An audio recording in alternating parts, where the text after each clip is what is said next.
Yes, of course. To start with Ali గారి మాటలతో మొదలు పెడదాము. సో రిక్వెస్టింగ్ అలీ గారు టు ప్లీజ్ స్పీక్. పాత్రికేయ మిత్రులకి, మీడియా సోదరులకి, ఇక్కడికి వచ్చిన అతిథులందరికీ, వేదిక మీద ఉన్న నటులందరికీ నమస్కారం. హ్యాపీ దివాళీ.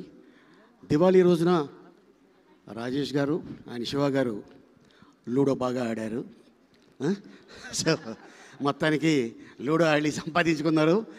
అండ్ ఇది మంచి హిట్ ఇచ్చారు.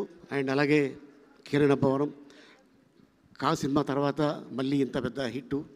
అండ్ అలాగే ఈ సినిమాలో మా అన్న సాయి, అలాగే ఇంకొక అన్న నరేష్ గారు, వీళ్ళు కూడా దుమ్ము దులిపేశారు.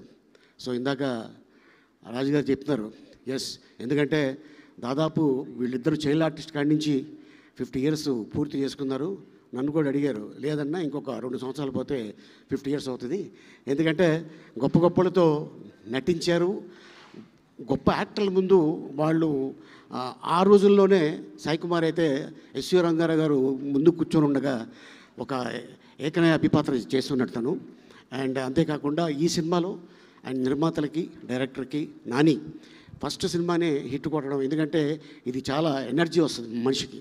సో ఇది డెఫినెట్గా ఈ బ్యానర్లో మళ్ళీ నాని పెద్ద డైరెక్టర్ అవుతారని ఆశిస్తున్నాను. ఈ అవకాశం కల్పించినందుకు మీ అందరికీ ధన్యవాదాలు తెలుపుకుంటున్నాను. Thank you so much.